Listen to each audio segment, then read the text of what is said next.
recomeçando, né, nosso segundo bloco com essa conversa com o professor Jackson Sampaio.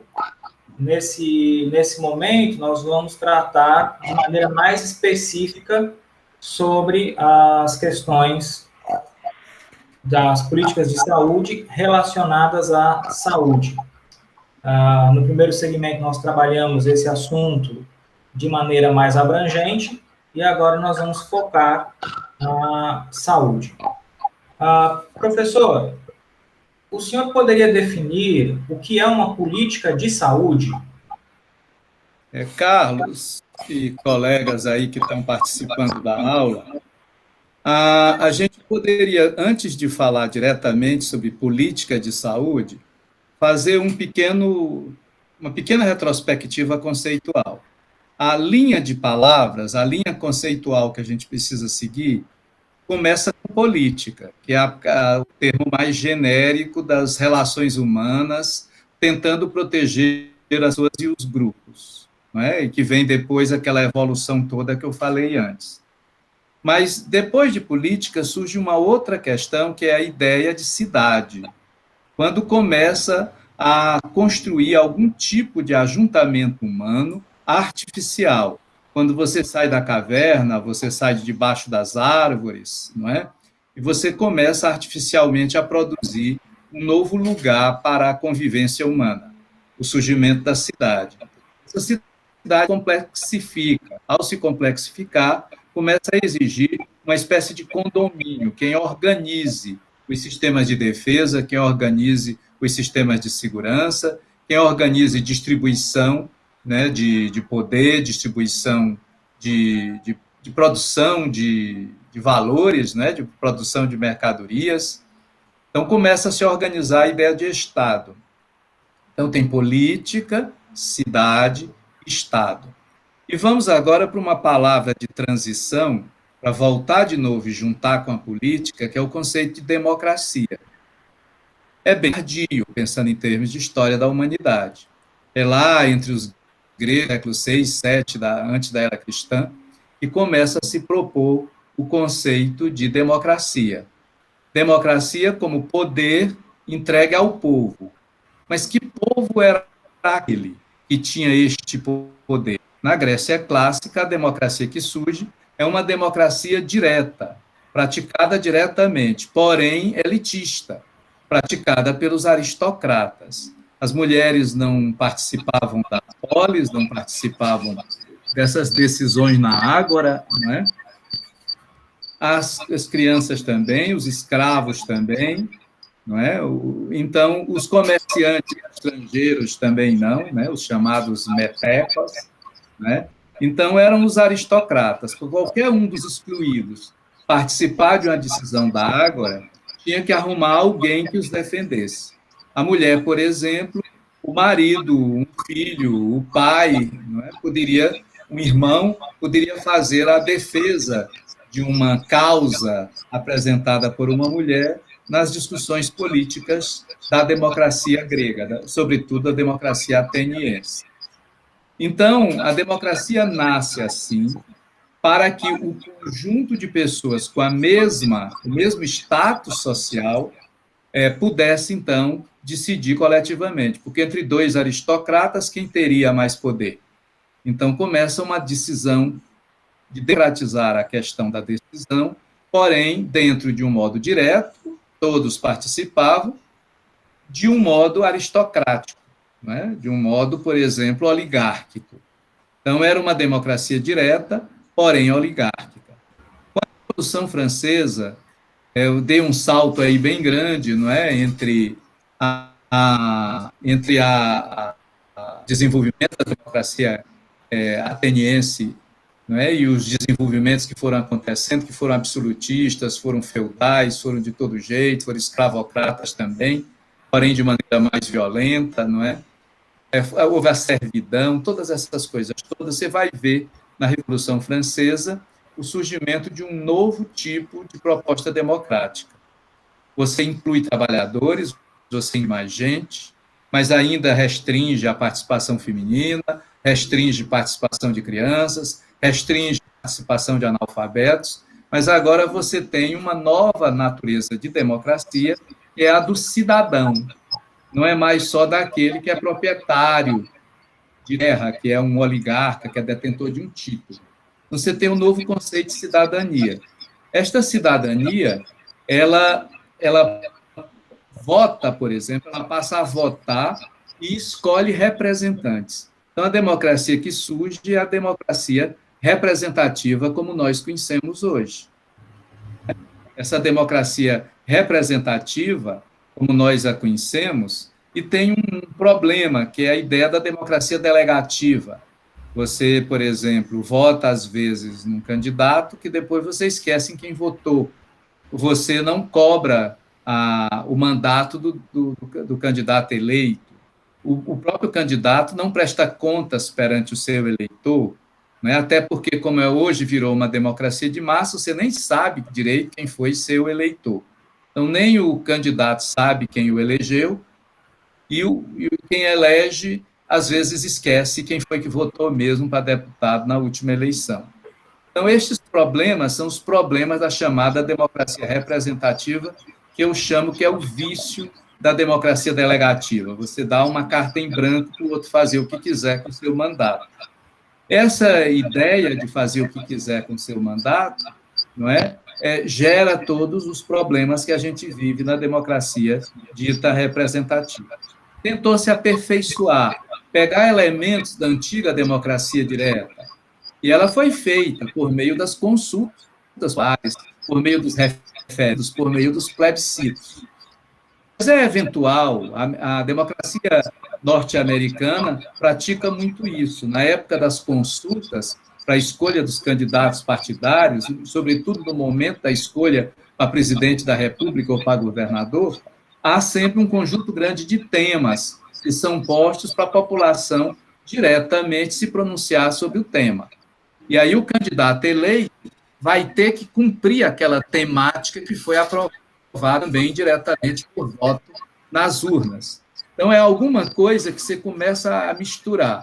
E surge, por fim, aquilo que nós chamamos hoje, não é, de democracia participativa. E aí entra a ideia de política de saúde, sobretudo o nosso SUS. Porque, no caso específico do Brasil, quem introduz a ideia de democracia participativa é a política de saúde constituída, não é, sonhada em 86, pela 8ª Conferência Nacional de Saúde, a incorporação destes princípios aprovados na conferência dentro da letra da Constituição Brasileira de 88, a transformação, já que não era um princípio auto-aplicado da Constituição.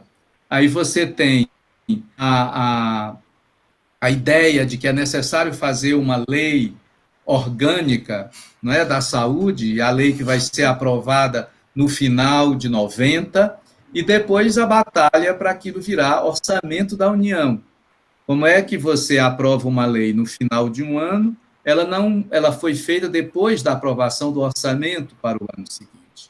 Então, o ano de 91 é um ano inteiro de luta para colocar a luz no orçamento da União, o que acontece em 92.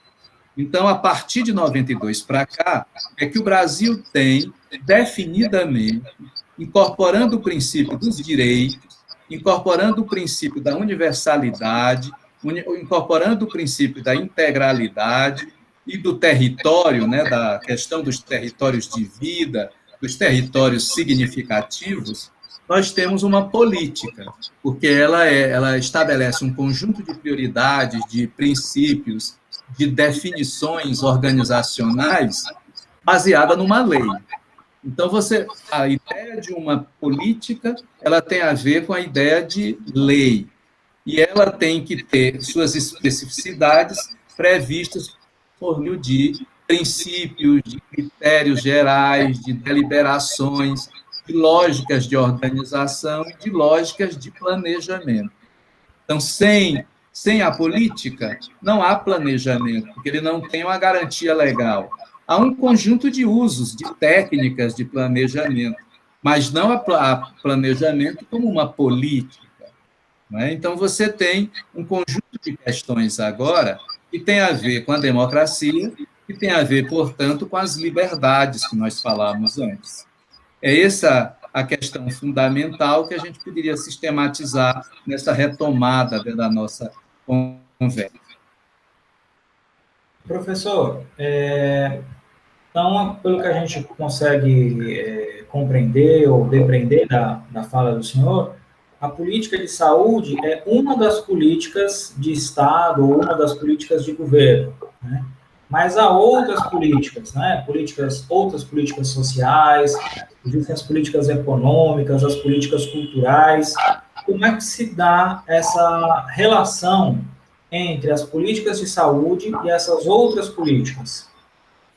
Na nossa própria carta, não é, da Constituição de 88, e instaura a ideia de SUS agora como uma construção, um construto constitucional, né, e depois você vai ter que ter a lei orgânica da saúde e as outras leis orgânicas que a Constituição estabelece, está posto que não existe a possibilidade de você pensar saúde sem pensar nos seus determinantes. Então, essa condição, este processo saúde e doença, só pode ser pensado tanto na dimensão dos indivíduos como nas dimensões coletivas, se eu pensar os determinantes. É possível ter saúde uma pessoa com fome, uma pessoa desnutrida? É possível ter saúde uma pessoa que não tem qualidade de transporte público para ela se deslocar em busca do trabalho? Não é? É possível ter saúde pública se ela não tem, se a cidade não tem saneamento básico? É possível ter saúde pública se não houver políticas de mitigação da desigualdade social? Feito uma política, podemos até discutir se é a melhor, não é? Mas é uma ferramenta tal da Bolsa Família, não é? Por exemplo. Então, como é que você reduz as desigualdades, sobretudo num país em que as desigualdades sociais são abissais? Tem gente ganhando por minuto, o que outros levam 5 anos para ganhar.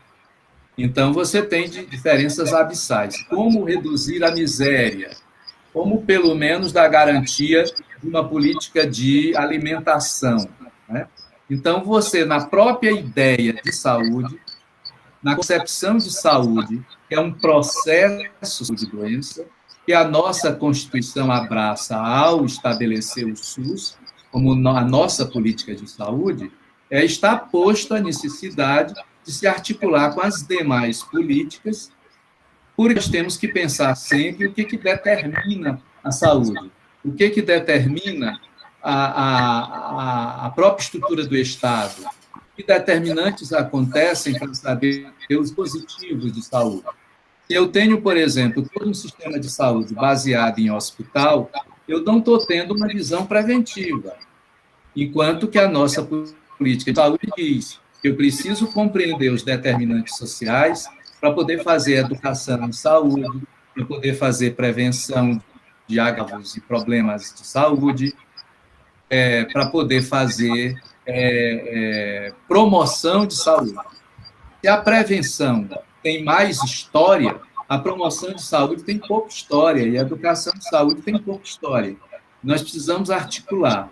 Para articular, eu preciso compreender como é que o estilo de vida, como é que o jeito de levar a vida, como é que eu ganho a vida, como é que eu trabalho, qual é a minha renda, qual é a minha capacidade de ter uma boa alimentação, uma boa habitação, uma boa escolaridade, vão ser determinantes deste processo.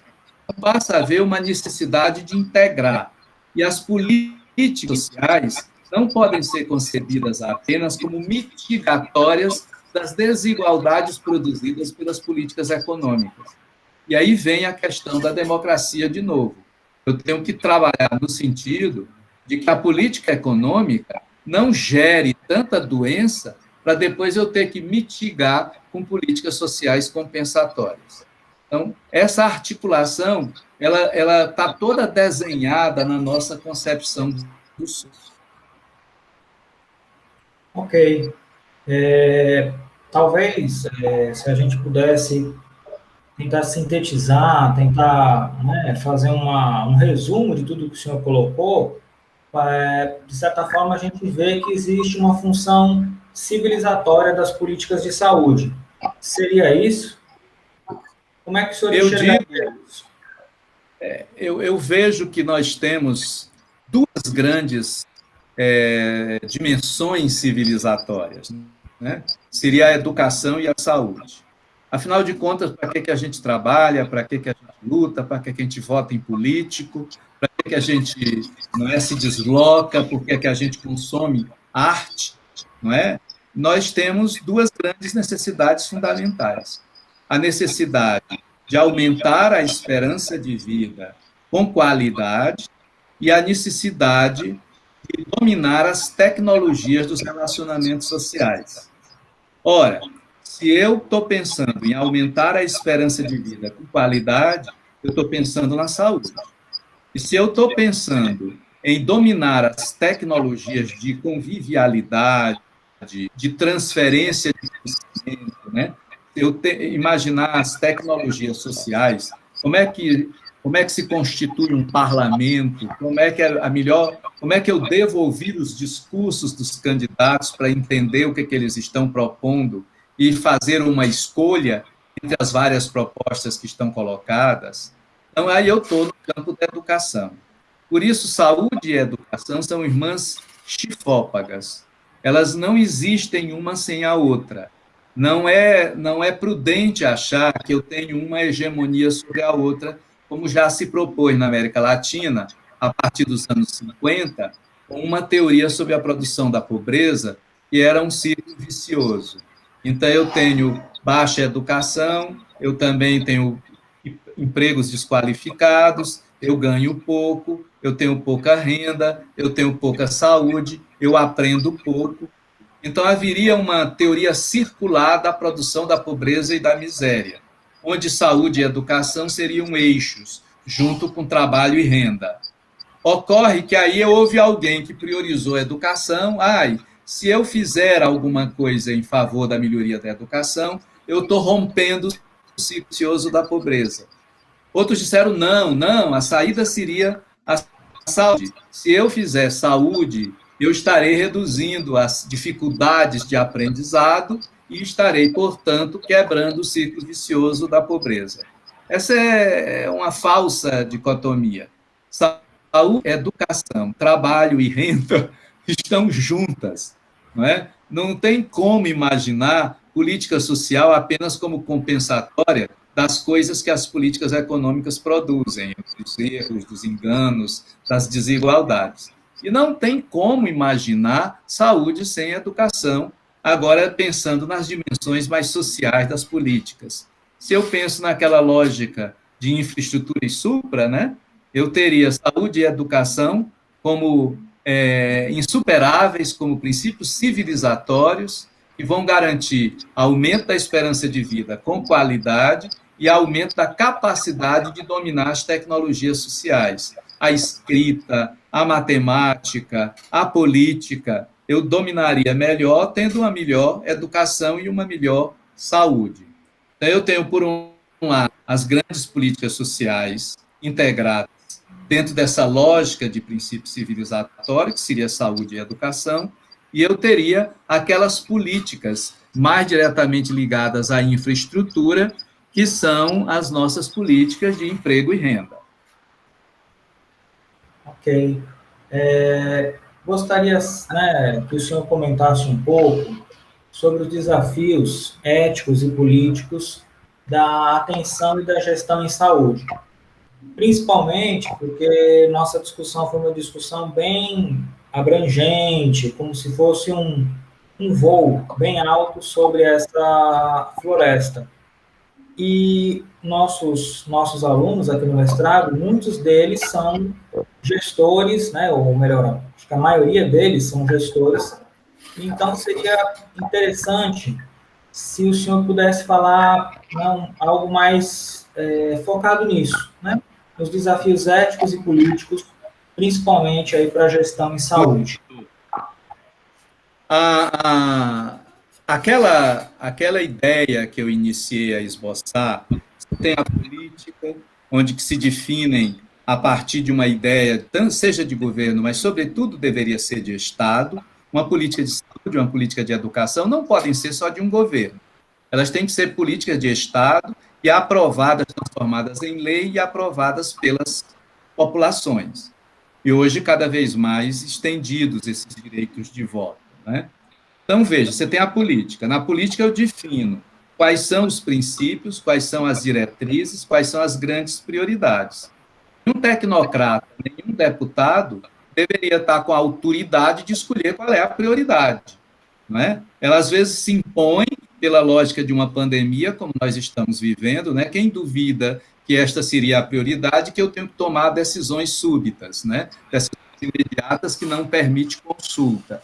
Mas eu tenho que ter uma lista, né? Um indicador do que seriam prioridades.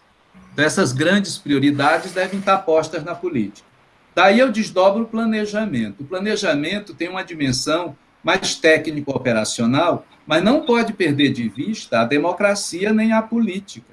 Eu tenho que ter planejamentos estratégicos, também, planejamentos socialmente referenciados, não é isso? Que vai incorporar as ideias postas na política, diante agora trabalhando com períodos de tempo, né, trabalhando com prazos, trabalhando com infraestruturas disponíveis, trabalhando com recursos e trabalhando com a capacidade de obter mais recursos para aquelas ações. O planejamento parte das necessidades e vai buscar dinheiro. Se eu tenho um dinheiro definido em caixa e eu vou agora saber o que é que eu posso fazer com esse dinheiro, eu escapei do planejamento e estou na mera programação. Então, chamar programação de planejamento é como chamar ditadura de democracia. São coisas que eu, pessoalmente, não entendo.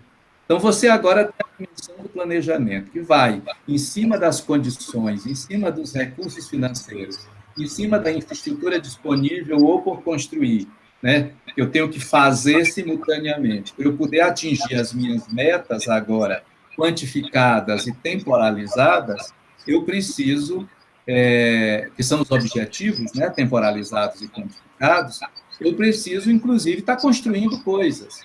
Você vê hoje também, nessa discussão do coronavírus, o governo está tentando se antecipar ao pico da epidemia, com muita gente chegando e ocupando lugar em hospitais, criando hospitais de campanha, retirando um hospital que estava parado. Então, eu tenho que, simultaneamente, ir construindo a infraestrutura. Eu não posso me acomodar com a estrutura disponível. Então, eu não tenho um planejamento estratégico, eu não tenho um planejamento socialmente referenciado.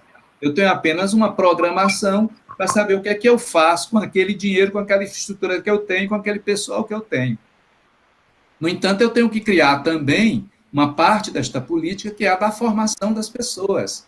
Eu tenho que estar me formando o tempo todo para novas teorias sobre saúde, para os novos eventos, para os novos perfis epidemiológicos, né? As novas formas de adoecer da contemporaneidade, sejam as físicas, biológicas, sejam as mentais, né? Sejam as novas questões, embora de vez em quando a gente se depare com o retorno de velhas epidemias e o surgimento de novas epidemias, mas hoje, grosso modo, quando você está fora de crises sanitárias, o perfil epidemiológico mudou. Ele não é mais agudo, infecto contagioso, ele é mais crônico, degenerativo. Então, há uma mudança do perfil epidemiológico que eu tenho que contemplar no planejamento. Planejamento feito, agora eu tenho a gestão. O que não quer dizer que eu não tenha gestão lá na política, quer dizer que eu não tenha gestão na época da concepção do próprio plano, né, da discussão, da consulta, vamos dar prioridade a quê, vamos dar metas de quê, qual seria a primeira coisa que eu vou fazer. Posso fazer isso de maneira participativa, não é? Enquanto isso, estão os conselhos e as conferências dando indicações para as modificações do plano. Então, eu tenho a própria forma de planejar e eu tenho os dispositivos de democracia participativa que o SUS engendrou, criou no Brasil, não é? Para estar também oferecendo ao planejamento os elementos necessários para a sua atualização semestral, anual, quinquenal, seja o que for. Aí você tem a gestão. A gestão tem também suas próprias técnicas, tem também suas próprias teorias, também tem suas próprias escolas, as várias escolas de administração, porque eu tenho gestão em tudo, eu tenho gestão do turismo, eu tenho gestão de motel, eu tenho gestão de hotel, eu tenho gestão de tudo, não é? Então, a gestão, ela atravessa. O que eu tenho é que ter a sensibilidade para saber que eu não posso gerenciar um hospital do mesmo jeito que eu gerencio um hotel. Eu tenho alguns princípios gerais, mas eu tenho o meu foco, eu tenho a minha especificidade para dar conta. Eu não posso administrar um hospital apenas pensando na sua hotelaria, em ser bonito, em ser de mármore no hall, ser bonitinho, né? E ter televisão LED ou luz LED nos quartos. Né? Nada contra a hotelaria. O que eu não posso é pensar a gestão do hospital apenas a partir da hotelaria. Né? Então, eu tenho que ter, por exemplo, os protocolos de urgência e emergência, eu tenho que ter como é que eu lido com as questões que são de escolha, que são eletivas, a lógica de um hospital, que é técnica dura, não é? O hospital, você leva as pessoas para ele. Na atenção básica, você leva os técnicos, os profissionais, para as comunidades e as casas das pessoas. Não é? Então, o hospital tem uma lógica e uma logística profundamente diferente da atenção básica. Então, a mesma coisa que eu aprendo para gerenciar um hospital não necessariamente vale para gerenciar um posto de saúde ou uma equipe de saúde da família. Na equipe de saúde da família, eu tenho que incorporar muito mais valores das determinações sociais do processo saúde-doença do que no hospital, que eu já recebo um agravo em sua plenitude diagnóstica. Né? Então, eu recebo uma doença já codificada, já com diagnóstico mais ou menos estabelecido, né? E decido interná-la. Então, o hospital já recebe pessoas a partir de uma decisão de internação e de uma lógica da doença instalada, por exemplo. Para onde vai, para onde não deve ir. Veja o problema da psiquiatria, não é? Com essa história de fazer hospital e urgência e emergência psiquiátrica isoladas. Como é que eu faço o diagnóstico diferencial? Eu levei para a comunidade fazer o diagnóstico diferencial. Eu olho para uma pessoa em crise, com estado delirante, por exemplo, e decido que aquilo não foi traumatismo craniano, que aquilo é uma psicose. Sou eu na comunidade, é o policial, é o motorista do táxi, do Uber, que vão fazer, a família, que vão fazer os diagnósticos diferenciais. Então, eu tenho que entender o hospital na sua complexidade, que é uma complexidade distinta da atenção básica. Por exemplo, eu estou usando a atenção básica e o hospital, que é terciária, para fazer de novo esses grandes desenhos, né, esses grandes quadros. Então, eu tenho que ter uma competência gerencial que a gente devia fazer como no passado a Itália fez. Não sei se ela faz hoje. Mas, por exemplo, eu ser um diretor de um hospital, eu teria que primeiro desejar, me candidatar. Não necessariamente precisava ser uma pessoa do próprio hospital. Eu moro na Sicília, apareceu um edital dizendo que estão selecionando pessoas para serem diretores de hospital na Lombardia, e eu me inscrevo, porque eu quero me mudar de Messina para Milão, não é? Então, eu me inscrevia, eu demonstrava minhas razões, meu memorial de intenção, meu gosto por fazer aquilo, né? Minha volição, a dimensão do meu desejo. Depois eu vou submetido a uma prova, um conjunto de provas, teóricas e práticas. E sobram aí 3 pessoas que vão agora apresentar suas plataformas de gestão para uma eleição interna. Então, eu teria resolvido a questão da volição, não me venha me dizer que você virou diretor de hospital por acaso, não me venha me dizer que foi Deus que colocou você na direção daquele hospital, foi uma espécie de vontade divina, até pode ser, mas ela terá sido mediada pela sua vontade. Você decidiu que aquilo era algo que você se sentia com vontade, com capacidade para fazer. Então, tem esse ato de escolha. Em seguida, a competência técnica, nos aspectos gerenciais e específicos. Eu não vou dirigir um hotel, eu vou dirigir um hospital, não é? Então, eu tenho que saber essas questões todas. Tenho que conhecer as leis que regem a vida hospitalar. Tenho que ver todos, no fenômeno do Brasil, o processo da judicialização tem que ser entendida, incorporada criticamente à nossa formação. Depois disso, eu tenho agora a liderança, né? Eu tenho que demonstrar que eu sou capaz de liderar, que aquela comunidade vai mais ou menos me seguir com respeito, né? Vai me ver como uma liderança. Essas três dimensões da escolha do gestor, esse modelo italiano que foi praticado nos anos 80, no 1980 e o ano 2000, dentro da minha literatura, da literatura que eu tenho disponível, eu não voltei a saber o que está acontecendo na Itália, se essas regras mudaram, né? Então estou focando qual é a temporalidade da minha maior informação, né? Do maior literatura que eu tive contato. Então você veja, tem toda uma discussão também que é a política, não é? Porque eu vou agora para a liderança. Não é macropolítica, não é a política nacional, mas é a micropolítica daquela organização, não é, que representa uma instituição. A instituição, o hospital, no geral, e a instituição Hospital César Calles, no particular, na organização. Aqui já não é mais instituição. Ele tem uma especificidade, porque ele tem uma estrutura própria, ele tem pessoal próprio, não é? Ele tem gente diferente daquelas gentes que estão no Hospital Geral de Fortaleza. Então, você tem a instituição hospitalar e você tem as organizações hospitalares. O gestor sabe que ele está mais próximo, ele está fazendo a mediação entre a ideia de instituição e a ideia de organização específica, né?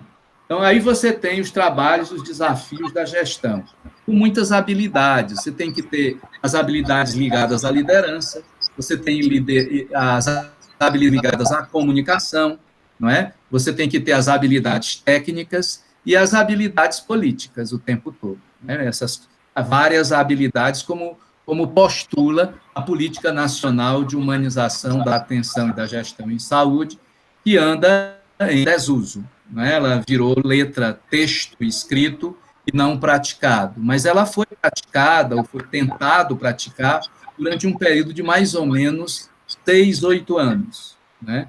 A legislação, as normas, aquilo que está escrito, né, os decretos sobre a política nacional, a famosa PNH, Política Nacional de Humanização, da Atenção e da Gestão, porque é impossível imaginar por exemplo, uma sala de aula funcionando bem, sem saber como funciona a gestão da universidade.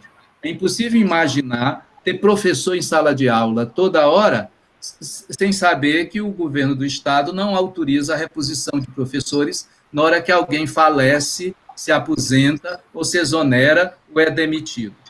Então, se eu não domino a política de contratação de pessoal, como é que eu vou ter a sala de aula planificada em sua qualidade? Se eu não domino a seleção de pessoal no hospital, como é que eu vou constituir equipes que tenham uma identidade organizacional e institucional, não é? E que a qualquer momento elas podem estar perdendo o emprego, estar saindo nessas lógicas agora do part-time, nessas lógicas da chamada precarização do trabalho, né? Então, nós temos aí alguns desafios para a gestão.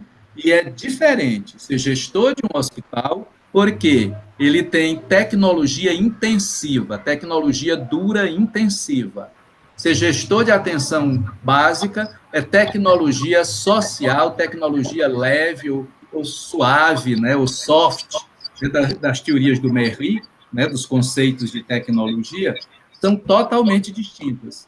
Lá, eu pego uma pessoa já de algum modo diagnosticada, né, rotulada, né, identificada com a missão específica daquele serviço. Lá na atenção primária, não. Eu estou diante da população em sua vida social espontânea, não é? Comendo o que pode, ganhando a vida como pode, se deslocando muito longe. Uma das pessoas que tiveram positivo para o coronavírus e faleceram no Rio de Janeiro, era uma pessoa que levava 1h30 entre ônibus e trem para sair da Baixada Fluminense para casa, era uma trabalhadora doméstica, para chegar na casa onde ela trabalhava, na zona sul do Rio de Janeiro. Não é? Então, você precisa compreender que a atenção primária, às vezes, está vendo uma pessoa que não está ali, porque ela só chega de noite para dormir. Ela passou o dia no seu lugar de trabalho. Então, isso é uma outra coisa que a gente precisa discutir no SUS. Criar os territórios apenas por lugar de moradia, né? É um desafio. E também nessa epidemia de acidentes, que tem matado mais gente do que talvez o coronavírus vá matar, também é uma futurologia aqui, saber quantos vão morrer pelo coronavírus, não é? No Brasil. Mas veja, eu tenho uma epidemia de acidente de trânsito com trauma craniano, com trauma de toda ordem, eu tenho homicídio que está batendo recorde, não diminuiu com o confinamento das populações, as estatísticas da segurança agora já dizem que com esse tempo de isolamento, de distanciamento social que estamos praticando, né, não reduziu o homicídio no Ceará. Então, com tanto homicídio, com tanto suicídio, com tanto acidente de trabalho e acidente de trânsito, não é? Eu não posso imaginar que apenas a atenção primária possa ser porta de entrada. Se eu tenho que pensar que as UPAs, que a UTI, sejam portas de entrada do sistema, né? Mas é na situação específica epidemiológica brasileira. Em outra situação epidemiológica, com outro patamar de organização do sistema de saúde e outro perfil epidemiológico, nós teríamos que ter outras prioridades e outras formas de organizar o sistema de saúde. Então, mas fazendo essa comparação, hospital, atenção básica, no Brasil de hoje, com essas sugestões de mudança na nossa própria estrutura organizacional, que eu não posso fazer territórios vivos, territórios de saúde da família, apenas baseado na moradia. E o trabalhador? Eu vou pegar quem ficou em casa durante o dia, né? Trabalhando homem e mulher vão estar fora disso, né?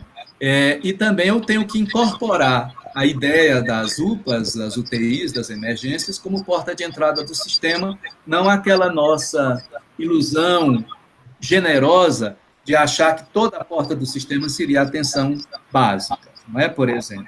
Como gerenciar isso? Né? Nós temos técnicas para fazer isso, nós temos tecnologias duras para fazer isso, já existe a possibilidade de ter apps, aplicativos, né, na mão do agente comunitário, para não precisar mais mandar a pessoa com 80 anos e uma doença crônico-degenerativa se deslocar até o serviço de saúde, o centro de saúde, para ser reconhecida como alguém que precisa de atendimento domiciliar. Não, o próprio agente de saúde já pode preencher, não é, uma espécie de questionáriozinho no app, e lá o posto entende que aquela pessoa deve permanecer em casa para ser atendida em atenção domiciliar. Então, nós podemos incorporar a tecnologia disponível, mas, em geral, a tecnologia do hospital é dura, trazendo a população diagnosticada para dentro do espaço de domínio dos profissionais, enquanto que a atenção básica é suave, é relacional, é política, é sensível, levando os técnicos para onde a população vive o seu cotidiano de vida, com toda a complexidade de sua cultura, de suas crenças, de seus valores. E aí eu preciso ter a compreensão dessas coisas para saber o que é que eu vou fazer. Gerente precisa assumir responsabilidades e tomar decisões. Ele não é só um executante de procedimentos ou de protocolos. Ele não tem apenas o bônus de ser um chefe, né, nas hierarquias aristocráticas que o Brasil ainda tem, né, você deixou de ser visconde, barão, marquês, para ser secretário de saúde, para ser reitor de universidade, para ser diretor de hospital, para ser chefe de posto de saúde. Né? Nas lógicas aristocráticas brasileiras, essas hierarquias se reproduzem. Mas você não tem só o bônus do status que você tem ali. Você tem o ônus das responsabilidades. as decisões que você precisa tomar dentro das suas condições concretas de prática da gestão, né? Penso que, grosso modo, mais uma vez, é isso. Nós estamos chegando agora mais dentro, não é, da vida da gente, como um gestor de hospital, como um gestor de posto, ou como um gestor de secretaria de saúde, né? Ou como um gestor de alguma célula, né? De algum departamento, né? De alguma ação específica que as secretarias, que o Ministério da Saúde no plano federal, que as secretarias estaduais, que as secretarias municipais precisam fazer. Excelente, professor. Por fim, eu gostaria que o senhor fizesse algum comentário geral, alguma recomendação, desse algum recado para a turma, né? Alguma coisa pessoal mesmo que o senhor pudesse dizer para os nossos alunos, já que a gente não vai ter um momento mais presencial. Depois, né, da epidemia do Covid-19, a gente pode fazer um seminário, uma conversa, alguma coisa geral assim também. Estou disponível para isso. Isso aqui é para a gente garantir que as disciplinas continuam sendo oferecidas usando tecnologia de educação à distância, né? Mas o que eu gostaria de chamar a atenção, meu amigo e meus colegas que estão aí assistindo este vídeo, é que não se enganem com a distinção entre mestrado profissional e acadêmico. O mestrado acadêmico, ele está sendo muito subutilizado no Brasil, virou apenas uma espécie de rito de passagem para chegar a um doutorado, em que você tem uma concentração de disciplinas ali, e você não vai precisar mais ter no doutorado se dedicar mais à pesquisa. Mas o mestrado acadêmico teria por missão histórica formar o professor universitário. Quem é que forma o professor da educação básica, do ensino médio? Não são as licenciaturas, as graduações sob forma de licenciatura dentro das universidades? Quem é que forma o professor universitário? Eu me auto-improviso professor? Eu, como médico, fiz alguma disciplina de pedagogia para dar aula? É o mestrado. O mestrado é que tem a missão, mestrado, chamamos hoje de acadêmico, é que teria a missão de formar o professor, né, universitário. E o mestrado profissional, mas o mestrado acadêmico, como ele também serve de etapa para formar um doutor, um pesquisador, um cientista, não é? Ele, às vezes, exige, pela nossa tradição, disponibilidade de tempo, dedicação de tempo integral, não é? E que a pessoa possa retirar os seus problemas de pesquisa dos debates que os próprios professores pesquisadores estão fazendo em seus grupos, em seus laboratórios. O que é que vai acontecer com o mestrado profissional? Ele se destina a fazer uma agregação de valor educacional, formacional, e oferecer o método científico para quem está direto no mercado de trabalho, né, no caso do gestão em saúde, no campo da saúde. O mestrado de administração de pequenas e médias empresas para seu outro foco, né, também um mestrado profissional que já tivemos. Então, aqui na saúde, eu estou pensando, essas pessoas vão tirar os problemas da sua vida prática lá no hospital, lá na Secretaria Estadual, lá na Secretaria Municipal de Saúde, lá no posto de saúde, lá na equipe de saúde da família.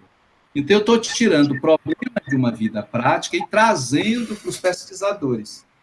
Diferente do mestrado acadêmico e do doutorado, e eu pego problemas que os pesquisadores estão na vanguarda, estão discutindo. Então, isso é uma novidade do mestrado profissional.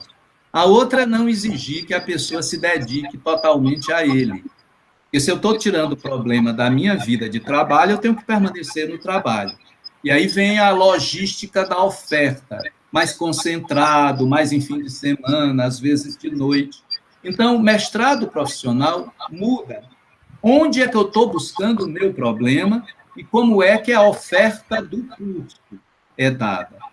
Mas se exige a mesma qualidade de domínio do método científico, uma reflexão que precisa ser mais do que apenas se tornar especialista no produto que você fez durante o programa.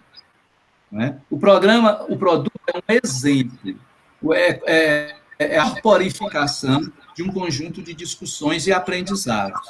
Mas eu não posso resumir todo o meu aprendizado à realização daquele produto, não é? Porque eu tenho que, inclusive, discutir o conceito de técnica e tecnologia, o conceito de especialização e interdisciplinaridade. Tem um bocado de coisa que está aí no nosso alcance. Eu espero que o nosso estudante do mestrado profissional em gestão em saúde clareza sobre para que nós pensamos, para que a educação, para que o MEC, para que o Fórum de Pró-Reitores de Pós-Graduação e Pesquisa pensaram ao propor para a CAPES a forma do mestrado profissional. Tá? Esse é um debate também muito rico, que deveria iniciar o mestrado, lá na hora da recepção dos alunos. O que é mestrado profissional? O que é uma pós-graduação? Para que serve? O povo chama ainda, tem o hábito de chamar curso de especialização de pós-graduação. Um tipo, especialização é uma pós-graduação no nível do lato sensu e na modalidade especialização. Só que nós temos hoje no Brasil, tudo que você faz depois da graduação é pós.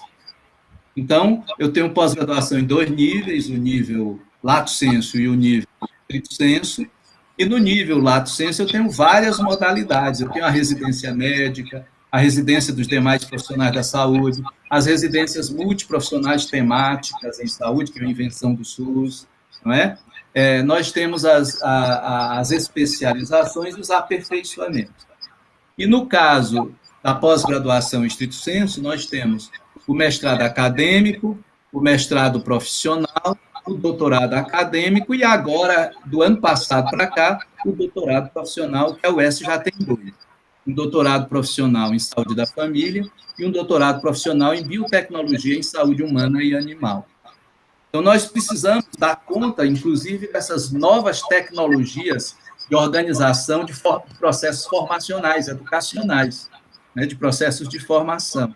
E precisaria ser um seminário de entrada, o povo já não cair na fábrica fordista no início do século XIX, já só se especializando na rebimboca da parafuseta, desenvolvendo um artefato, desenvolvendo um produto, desenvolvendo um app, desenvolvendo algum dispositivo, mesmo que político, relacional, não é? Como uma câmara para decidir para onde vai o dinheiro, se o município abdica do recurso, para que o município sede de uma região faça o recurso, uma câmara de compensação, e dispositivos tecnológicos organizacionais também, e que dispositivos tecnológicos duros, maquínicos, né? Por meio da eletrônica, por meio dos sistemas online, né? Pelos sistemas de educação à distância, né, por essas coisas todas que a gente possa fazer como um app, como um aplicativo, como um sistema. Então, essas são questões que a gente precisa refletir, que eu gostaria de deixar como contribuição final aqui desse nosso debate. Ok, professor. No mais, eu só tenho a agradecer, né, a exposição do senhor, né, mais uma vez, foi muito clara, muito precisa, e vamos deixar esse vídeo para os nossos alunos aqui do mestrado assistirem. E como eu tenho vício presencial, um grande abraço em todos, só que agora mediado, não é, pela tela. Obrigado, professor, e até mais.